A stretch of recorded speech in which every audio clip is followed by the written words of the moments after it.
Hello friends, आप लोग का एक बार फिर से स्वागत है। और हम लोग आज जानेंगे दोहरा निषेचन के बारे में, अर्थात कि डबल फर्टिलाइजेशन के बारे में, कि किस फॉर्म में दोहरा निषेचन होता है और किस तरह से पौधों के अंदर निषेचन की क्रिया होती है और ये निषेचन की क्रिया में किस प्रकार से भ्रूण तैयार होते हैं। और ये सारी घटनाएं हम लोग आज के केस में जानेंगे। आज के केस में स्पेशली हम जानेंगे डबल फर्टिलाइजेशन, अर्थात कि निषेचन दोहरा क्यों कहा जाता है और डबल फर्टिलाइजेशन होता क्या है। ध्यान रखिएगा एक चीज को, कि आप लोगों ने जिन्होंने भी गुरु बीजाणु जनन और आपका लघु बीजाणु जनन, दो कॉन्सेप्ट जिन्होंने भी समझा होगा, उनके लिए डबल फर्टिलाइजेशन काफी ज्यादा इजी होगा। और जिन्होंने भी अभी तक नहीं समझा वो चीजें, वो पीछे के वीडियो में जाकर देख सकते हैं, क्योंकि इसमें हम जो बताएंगे स्टेजेस, वो इस आधार पे बताएंगे आपको कि आपने क्या कहते हैं, गुरु बीजाणु जनन और लघु बीजाणु जनन जान लिया है, अर्थात कि परागकण कैसे बन रहा है और परागकण के अंतिम दौर में परागकण किस फॉर्म में रह रहा है। और दूसरा कि गुरु बीजाणु जनन के बाद जो हमारा अंड बन रहा है या फिर बीजांडकाय बन रहा है, तो बीजांडकाय के अंदर कौन कौन सा स्ट्रक्चर है, यह पहले से आप जानते हैं। मुझे ऐसा मालूम है क्योंकि आपने पीछे देखा है, तो इसलिए अगर आप पीछे वाला नहीं देखे हैं तो आप उसे जरूर देख लेंगे। हालांकि मैं कोशिश करूंगा कि थोड़ा बहुत पीछे की बातें भी ब्रीफ कर दूं, ताकि ज्यादा समस्या ना हो अगर आपने नहीं देखा हो तो। लेकिन अगर वो देख लेते हैं तो आपके लिए पॉजिटिव होगा। ठीक है फ्रेंड्स, तो बात कर लेते हैं हम लोग डबल फर्टिलाइजेशन का। आप लोग को पता है कि हमने 3 स्टेजेस में बांटे थे आपका पूरी क्रिया को। एक था निषेचन पूर्व की, तो निषेचन पूर्व की क्रिया हमारी खत्म हो चुकी है। निषेचन पूर्व की जितनी भी घटनाएं हैं, निषेचन पूर्व की घटना, ये निषेचन पूर्व की घटनाएं हमने जान लिया है। ठीक है, अब हमारी बारी आती है निषेचन की क्रिया की, अर्थात कि निषेचन किस फॉर्म में होता है, अर्थात कि ये सेकेंड फॉर्म है। और जब ये सेकेंड कंप्लीट होगा तो थर्ड फॉर्म की हम चर्चा करेंगे, निषेचन पश्च घटनाएं, जिसमें हम भ्रूण का निर्माण, ये सारी घटनाएं हम लोग देखेंगे, निषेचन पश्च की घटना। ठीक है, तो हम लोग यहाँ पे अभी चर्चा करेंगे किसके बारे में, निषेचन के बारे में, और खास तौर से दोहरा निषेचन अर्थात कि डबल फर्टिलाइजेशन के बारे में। जैसे कि आप लोग को पता होगा कि मैंने आपको उसमें बताया था बीजांडकाय का स्ट्रक्चर, जो आखिरी फॉर्म में मैंने बताया था आपको। तो उस कंडीशन में मैंने आपको बीजांड का फोटो बना के बताया था, एक कंडीशन हमने एक बताया था।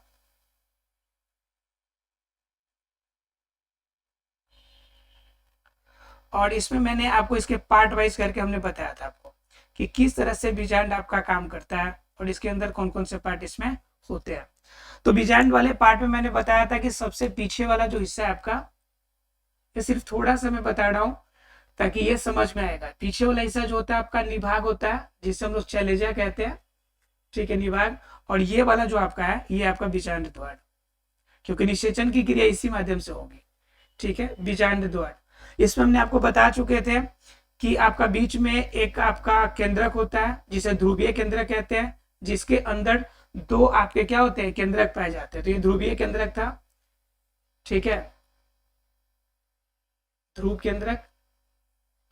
उसके बाद आपको क्या बता दिए थे कि आपका चैलेंजर निभाग के पास आपका 3 जो होते हैं निष्क्रिय, जो होते हैं आपके क्या होते हैं, 3 निष्क्रिय आपके कोशिका पाई जाती है, यानी केंद्रक पाए जाते हैं। उसके अलावा मैंने एक और चीज बताया था कि ध्रुवीय केंद्रक के पास एक आपका अंड कोशिका होता है, केंद्रक वाला मेन।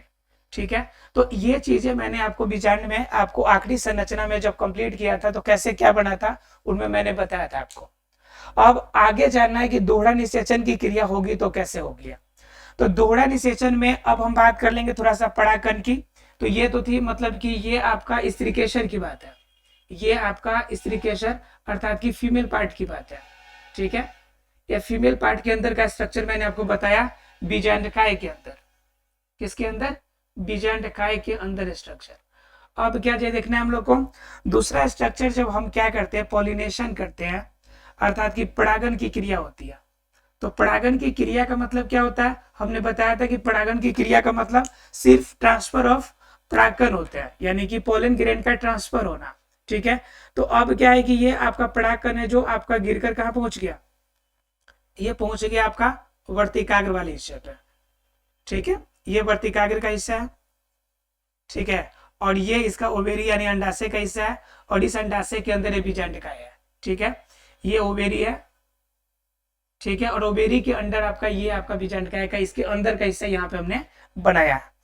जब यहाँ पे हमारा परागकण पहुंचता है, कौन पहुंचता है? परागकण।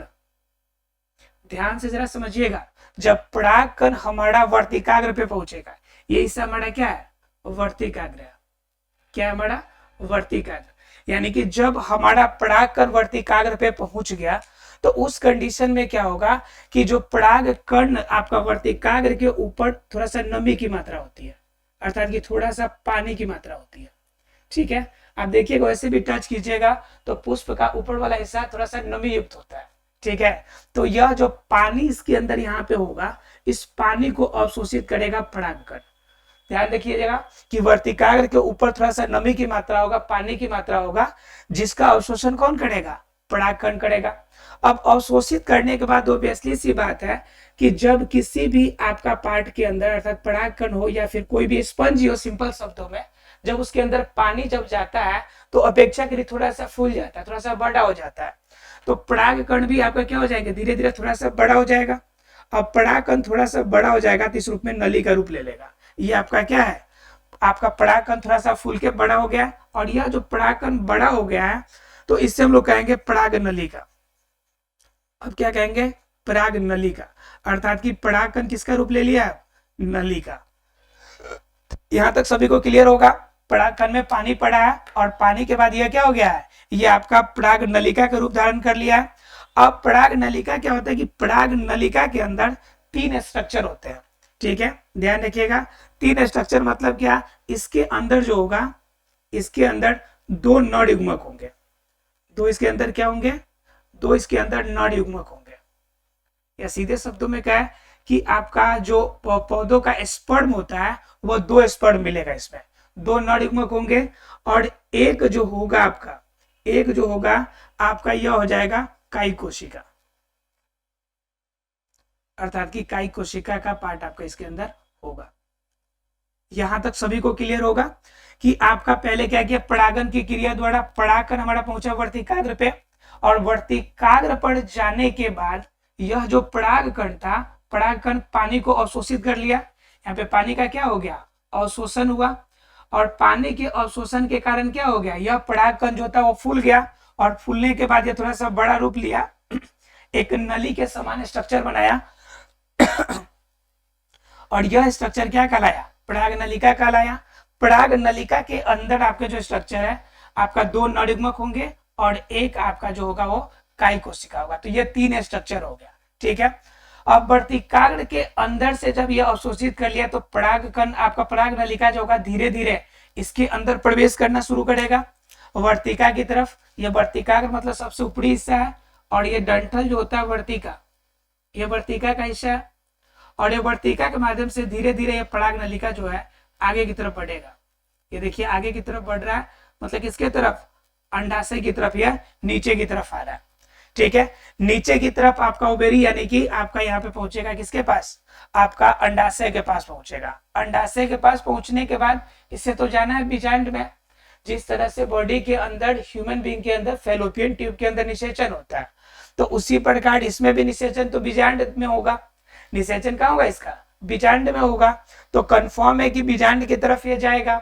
अब यहां तक आ गया, बीजांड की तरफ आएगा, तो कंफर्म है कि बीजांड में प्रवेश करने के लिए उसके पास 3 रास्ते होंगे, यानी 3 तरह से वो अंदर जा सकता है। और 3 तरह का से कौन कौन हो जाएगा? एक तो होगा कि सीधा आपका क्या हो जाए? बीजांड द्वार से क्या हो जाए? प्रवेश इसके अंदर कर जाए। तो पहला कंडीशन तो ये हो सकता है कि बीजांड द्वार से क्या हो जाए? अंदर प्रवेश कर जाए।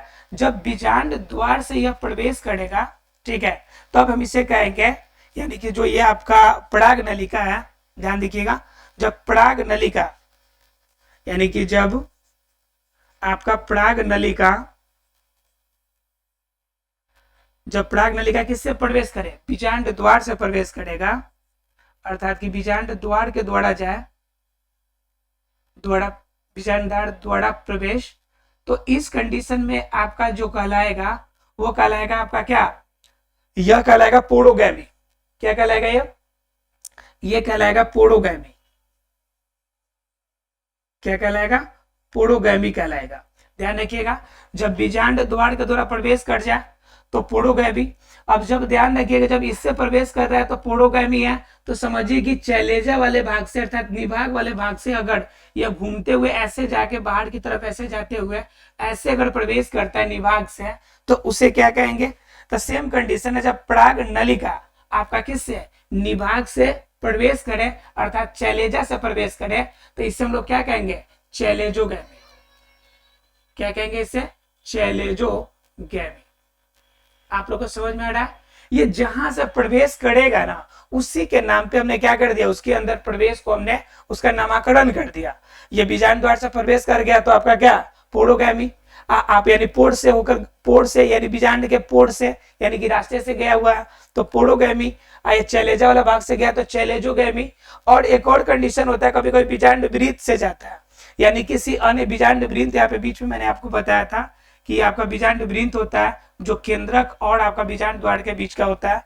तो यह बीजांड वृत्त से होकर अगर जाएगा, किससे होकर जाएगा, बीजांड वृत्त से होकर जाए तो यह आपका कंडीशन जो होगा वह कहलाएगा आपका मीजोगैमी। क्या कहलाएगा, मीजोगैमी। ठीक है, यह बीजांड आपका द्वार, आपका जो आपका बीजांड वृत्त है उस साइड में भी हो सकता है। तो कंडीशन यह है कि आपका इस तरह से अगर यह प्रवेश करेगा तो बीजांड वृत्त का हिस्सा है, तो यह आपका कहलाएगा मीजोगैमी। क्या कहलाएगा, मीजोगैमी। सिंपल जब बीजांड द्वार से प्रवेश कर जाए तो वह कहलाएगा क्या, आपका पोड़ोगैमी। और जब निभाग वाले भाग से प्रवेश करे तो इसको क्या कहेंगे, चैलेजोगैमी। तो टोटल कितने प्रकार से हो गया आपका प्रवेश, पराग कण इसके अंदर प्रवेश करने का आपका 3 रास्ता हो गया, बीजांड द्वार, पोड़ोगैमी, निभाग यानी कि चैलेजा वाले भाग से चैलेजोगैमी, और आपका बीजांड वृत्त के माध्यम से तो वह भाग क्या कहलाएगा, आपका मीजोगैमी कहलाएगा। यहां तक आपको 3 तरीका पता चल गया। अब तो यह 3 तरीका से आपने सिर्फ प्रवेश कराया है, अंदर जाने के बाद कौन कौन सी घटना होगी वो देखिए। अब देखिए इसके अंदर आपके टोटल मैंने बताया कि पराग नलिका में टोटल कितने पार्ट होंगे, 3 पार्ट। 3 पार्ट में से 2 नरयुग्मक है, ठीक है। और यहाँ पे एक जो है इसके पास, यहाँ जो एक गोलाकार आपको दिख रहा है, यह गोला वाला भाग क्या है आपका, यह अंड कोशिका है। क्या है आपका, अंड कोशिका। यह है आपका अंड कोशिका। जब यह अंड कोशिका वाला पार्ट है तो जैसे इसके अंदर प्रवेश करेगा तो पहले नरयुग्मक किस पे अटैक करेगा, अंड कोशिका के पास अटैक करेगा। तो क्या होता है, हम इस फोटो को थोड़ा सा इधर इसके अंदर वाले स्ट्रक्चर को आपको बताने की कोशिश करते हैं, सीधा गोलाकार फॉर्म में लेकर। ठीक है, एक गोला के अंदर एक घटना बताने की कोशिश हम आपको कर रहे हैं। ये आपका क्या हो गया, अंड आपका कोशिका है, अंड कोशिका है, बाहर से नरयुग्मक आया और नरयुग्मक इसके साथ मिल गया, तो यहाँ पे संलयन होगा, नरयुग्मक का संलयन होगा। और यहाँ पे एक क्या है आपका अंड कोशिका है, एक आपका अंड कोशिका था और दूसरा क्या था आपका, एक अंड कोशिका और दूसरा क्या आपका नरयुग्मक।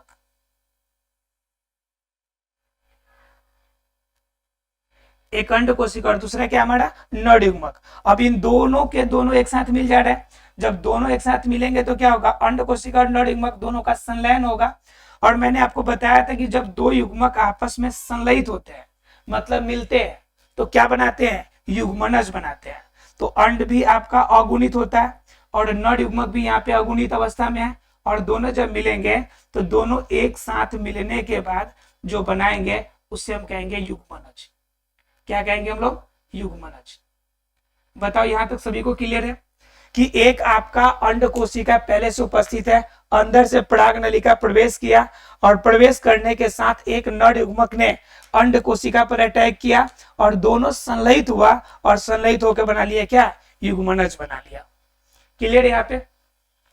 उसके बाद दूसरी घटना क्या होगी कि यहाँ पे आपका क्या है, ध्रुवीय केंद्रक पहले से उपस्थित है। तो ध्रुवीय केंद्रक में क्या है, पहले से आपका 2 कोशिका है और दोनों कोशिका से मिलकर एक आपका केंद्रक बना हुआ है, लेकिन इसके पास 2 नरयुग्मक थे पराग नलिका के पास, तो एक तो यहीं पे यूज हो गया, दूसरा जो इसका नरयुग्मक था यह क्या करेगा, यह साइड से जाएगा ऐसे ऐसे, और यह आपका क्या करेगा, यह जाके इस आपके जो आपका ध्रुवीय केंद्रक था इनके साथ संलयित हो जाता है। ठीक है, तो देखिए यहाँ पे एक युग्मनज बन गया और यहाँ पर एक संलयित बना के एक और केंद्रक बन गया। या क्या बना लिया, एक और केंद्रक यहाँ पर बना लिया। तो दो यहाँ पे बन गया, एक आपका युग्मनज का केंद्रक और एक आपका क्या बन गया, आपका यह ध्रुवीय केंद्रक के साथ ये मिलकर बन गया आपका एक और केंद्रक। अब जरा ध्यान से देखिए कि यह प्रवेश अंदर कर गया है और संलयन होना शुरू हो गया, मतलब कि निषेचन की क्रिया हमारी क्या हो गई है, शुरू हो गई है। निषेचन में हमने देखा कि दो बार निषेचन हुआ, एक बार क्या अंडाणु के साथ, अंडाणु यानी अंड के साथ आपका नर युग्मक का मिलन हुआ तो एक निषेचन, और दूसरा निषेचन उसके ध्रुवीय केंद्र के साथ इसका नर युग्मक का मिलना। तो निषेचन की क्रिया यहाँ पे दो बार हो रही कि नहीं हो रही है, पहली बार आपका अंड कोशिका से और दूसरा बार ध्रुवीय केंद्रक से। तो जब ये निषेचन की क्रिया दो बार होती है, इसी वजह से इस निषेचन की क्रिया को हम लोग क्या कहते हैं, दोहरा निषेचन या डबल फर्टिलाइजेशन कहते हैं। क्या कहते हैं इसे, दोहरा निषेचन या डबल फर्टिलाइजेशन।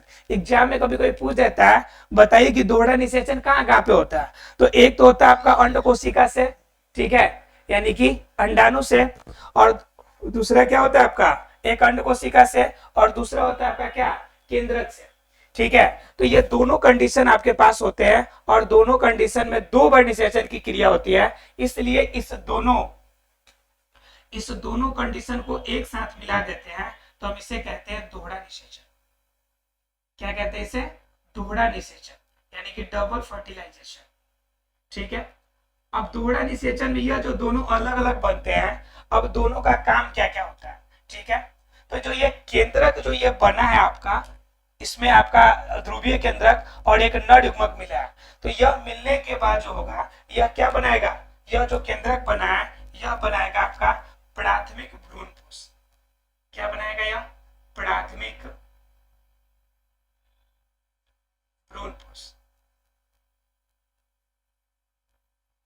क्लियर है यहाँ पे, अर्थात कि जो यह केंद्रक आपका क्या कहते हैं, जो ध्रुवीय केंद्रक के साथ मिला है वो निर्माण कर लिया प्राथमिक भ्रूणपोष का। कंफर्म है कि जब भ्रूणपोष बनेगा तो भ्रूणपोष का मतलब ये होता है भ्रूण को पोषण देने वाला। तो इसका मेन काम क्या होगा, जो भ्रूण विकसित होगी तो उसको पोषण देने का काम करेगा। तो हमारा प्राथमिक भ्रूणपोष बना। अब तो उसमें कंडीशन क्या हो जाता है कि यह क्या होता है कि अब कहा जाता है कि इसके अंदर टोटल संलयन की क्रिया कितनी हुई है। तो ध्यान दीजिएगा, दो केंद्रक पहले से और एक और केंद्रक बाहर से, तो टोटल केंद्रक कितने हो गए, ये एक, ये आपका केंद्रक दो और ये केंद्रक क्या हो गए, तीन। तो टोटल केंद्रक कितने हो गए, तीन केंद्रक हो गए। तो तीन केंद्रक जब एक साथ संलयित होगा, एक दो तीन, तीनों एक साथ संलयित होगा, तो यह जो आपकी क्रिया होगी यह क्या हो जाएगी, त्रिसंलयन की क्रिया। क्या हो जाएगी, त्रिसंलयन। तो ध्यान रखिए कि निषेचन की क्रिया दोहरा थी, लेकिन यहाँ पे संलयन की क्रिया की बात आएगी तो यहाँ पे कौन सा संलयन हो रहा है, त्रिसंलयन। क्यों, क्योंकि यहाँ पे केंद्रक तीन बन रहे हैं, तीन अलग अलग केंद्रक है, और जब तीन अलग अलग केंद्रक है तो कंफर्म है तीनों केंद्रक का संलयन हुआ, तो यह संलयन क्या होगा हमारा, त्रिसंलयन हो गया। तो अर्थात दोहरा निषेचन और त्रिसंलयन हो गया, यह प्राथमिक भ्रूणपोष बना लिया। अब यह जो नर युग्मक होगा इससे क्या बनेगा, यह इससे आपका भ्रूण तैयार होने का कार्य करेगा। यहां तक क्लियर हो गया होगा सबको कि दोहरा निषेचन क्या है और दोहरा निषेचन के साथ त्रिसंलयन की क्रिया आपकी क्या होती है या फिर कैसे होती है। यहाँ तक हम लोगों ने क्या कर लिया, क्लियर कर लिया। अब उसके बाद एक और बात आती है कि इनका महत्व क्या होता है, कि डबल निषेचन होगा इसका महत्व क्या होगा। तो पहला महत्व क्या होगा कि इनसे भ्रूण तैयार होगा और आपका यह त्रिसंलयन इससे भ्रूणपोष बनेगा। भ्रूण और भ्रूणपोष दोनों बनेंगे तो एक तो क्या करेगा उसको, एक वो भ्रूण निर्माण, एक मतलब बीज का निर्माण करेगा तो दूसरा उसका पोषण देगा। तो इस कंडीशन में आपका दोहरा निषेचन का महत्व अधिक हो जाता है, ठीक है। तो यहाँ पे ऐसा है कि क्लियर हो गया होगा कि आपका दोहरा निषेचन क्या होता है और आपका क्या कहते हैं त्रिसंलयन की क्रिया क्या होती है। अगर आपने ये अगर बीजांडकाय का स्ट्रक्चर में अगर कोई डाउट है तो पीछे आपने नहीं देखा होगा, इसके वजह से आपको बीजांड में ये स्ट्रक्चर कैसे बने हैं ये नहीं समझ में। इसलिए आप क्या कर लीजिए कि पीछे वाला जो वीडियो है पीछे वाले क्लास का, उससे आप देख लेंगे तो आसानी से क्रिया समझ में आ जाएगी। जहां तक मैंने आपको बता दिया था उसके आगे मैंने निषेचन करा के आपको दिखाया। अब जानेंगे कि यह जो आपका भ्रूणपोष से आपका भ्रूणपोष तो आपका पोषण दे रहा है, अब भ्रूण का निर्माण हो रहा है, तो भ्रूण कितने तरह के हो सकते हैं। अब इनके बारे में थोड़ा जान लेते हैं कि यह जो भ्रूण बनेगा वह कितने तरह के भ्रूण हो सकते हैं। तो इनमें देखिए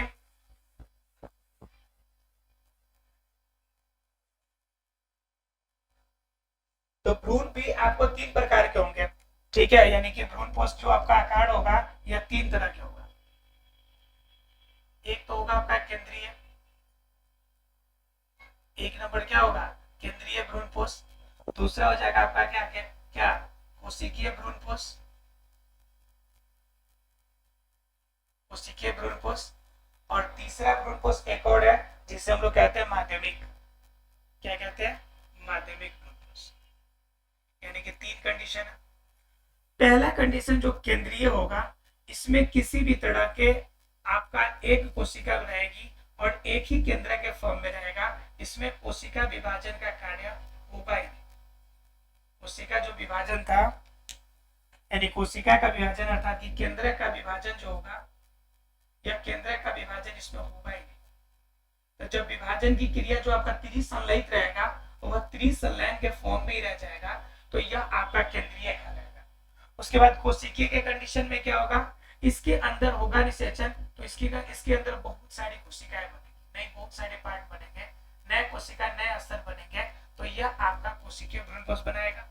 और लास्ट वाला जो होता है आपका माध्यमिक, माध्यमिक में 2 ही बनेंगे, ठीक है, 2 कोशिकाएं बनेंगे विभाजन करके, और इन दोनों के अंदर आपका पोषण की क्रिया होगी। अर्थात क्या भ्रूण पोष के भी कंडीशन हो गया कि यह 3 ही तरह का होगा, या तो केंद्रीय होगा, नहीं तो कोशिकीय होगा, नहीं तो माध्यमिक होगा, अर्थात कि 3 फॉर्म में रह सकते हैं।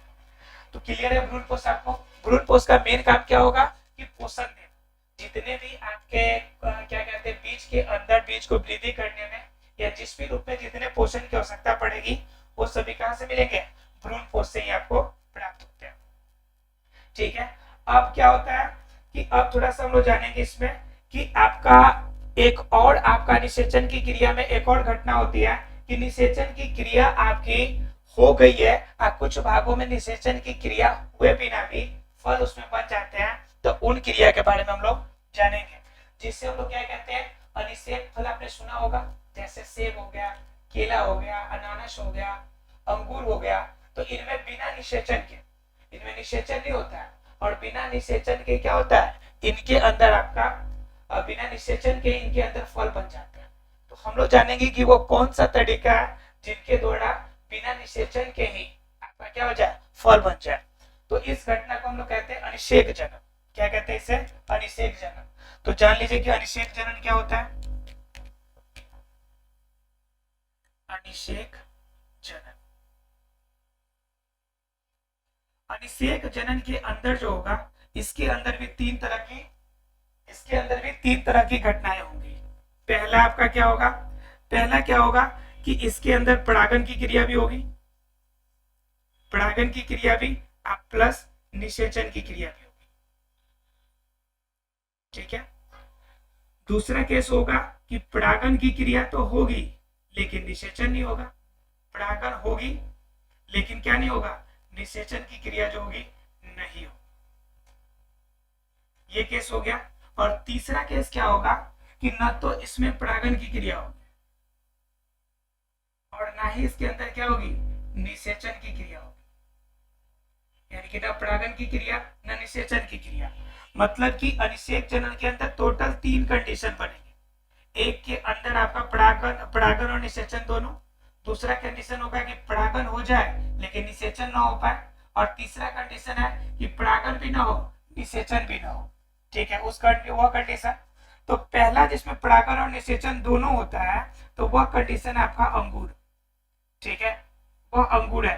क्या होता है, इसमें परागन और निषेचन दोनों हो तो जाएगा, लेकिन इसकी जो भ्रूण होंगे कुछ दिनों तक ही विकास करेंगे, उसके बाद भ्रूण का विकास रुक जाएगा, यानी कि भ्रूण उससे आगे विकसित नहीं होंगे, विकास नहीं करेंगे। तो यह पहला कंडीशन है आपका, जिसमें आपका क्या होता है, परागन और निषेचन दोनों होता है, लेकिन क्या विकास कुछ दिनों तक ही होगा और उसके बाद क्या हो जाएगी, विकास रुक जाएगी। और वहीं पे दूसरी तरफ क्या सबसे आखिरी वाला देखें, जिसमें परागन और निषेचन नहीं होगा, तो उसके अंदर आपका केला आ जाता है। क्या आ जाता है, केला, जिनके अंदर जो युग्मक होंगे बिना निषेचन के ही उनमें वृद्धि करेंगे, उनमें भ्रूण तैयार होगा, तो आपका क्या हो जाएगा, परागन निषेचन, जिनके वजह से इनके अंदर बीज नहीं बनेगा, इनके अंदर जो बीज बनने की प्रक्रिया नहीं होगी, क्योंकि मैंने आपको बताया कि बीजांड काय के अंदर बीज का आकार कब बनेगा, जब निषेचन होगा। निषेचन के अंदर आपके केंद्रक बनेंगे, लेकिन यहाँ पर कोई भी निषेचन न परागण हो रहा है, तो इस कंडीशन में इनके अंदर क्या होगा, इनके अंदर भ्रूण तैयार होगा, उससे फल तो बनेंगे लेकिन किसी भी रूप में इनके अंदर क्या नहीं होगा, इनके अंदर आपका बीज तैयार नहीं होगा। तो ये सेकेंड कंडीशन था। और थर्ड का आपका एक कंडीशन अब मैंने बताया आपको, जिनमें परागण की क्रिया तो होगी लेकिन आपकी निषेचन की क्रिया नहीं होगी। तो ये अनानास में होता है ऐसा कि परागण तो हो जाएगा लेकिन उसके अंदर निषेचन की क्रिया नहीं होगी। तो यह भी फल जो होता है अल्प विकसित ही रहेगा। क्या रहेगा आपका, अल्प विकसित, यानी पूरी तरह आपका जो होगा विकास नहीं करेगा, यानी फल जो होंगे पूर्ण रूप से विकसित नहीं होंगे।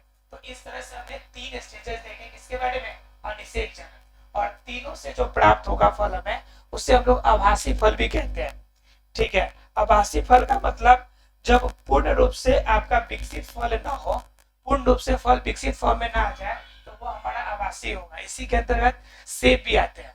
ठीक है, चलिए तो फिर अब ये आपके निषेक जनन हो गए। अब ये हमारे अभी तक हम लोग ने क्या जाना कि दोहरा निषेचन, और हमने एक जाना कि बिना निषेचन के आपका फल तैयार होना। 2 केसेस पे हम लोगों ने आज चर्चा की। आशा फ्रेंड्स, डबल फर्टिलाइजेशन, अनिषेक जनन और भ्रूण पोष के प्रकार आपको सभी क्लियर हो गए होंगे। ठीक है, अगर आपने पीछे की क्लास नहीं देखी है तो पीछे के क्लास देखेंगे तो आगे की क्लास देखने में सहूलियत होगी। इसलिए हम आशा करेंगे फ्रेंड्स कि आप कंटिन्यू देखते चलें, क्योंकि स्टेप बाय स्टेप देखने से क्या होता है कि पीछे के मैटर समझ में आएंगे तभी आगे की क्रिया समझ में आएगी। जैसे मान लीजिए कि आपका अगर बीजांडकाय अभी समझ में नहीं आया, अभी निषेचन अगर आप ये वीडियो नहीं देखते हैं, तो फिर आगे जो देखना है, आगे जो बीज कैसे बनेगा, फल कैसे बनते हैं, आम के फलों में रस कैसे बनता है, आखिर वो हमारे लिए फायदेमंद कैसे होते हैं, उसमें कौन सा विटामिन हमारे लिए फायदेमंद होता है, ये विटामिन मिनरल्स उसमें आते कहां से है, ये सारी घटनाएं आपको समझ में नहीं आएगी जब तक ये क्रिया आप नहीं समझेंगे। इसलिए क्या होता है कि आपको स्टेप बाय स्टेप सभी स्टेप्स को फॉलो करना पड़ेगा। अच्छा फ्रेंड्स, आप कंटिन्यू सारे वीडियोस देख रहे होंगे। Thank you very much friends, मिलते हैं।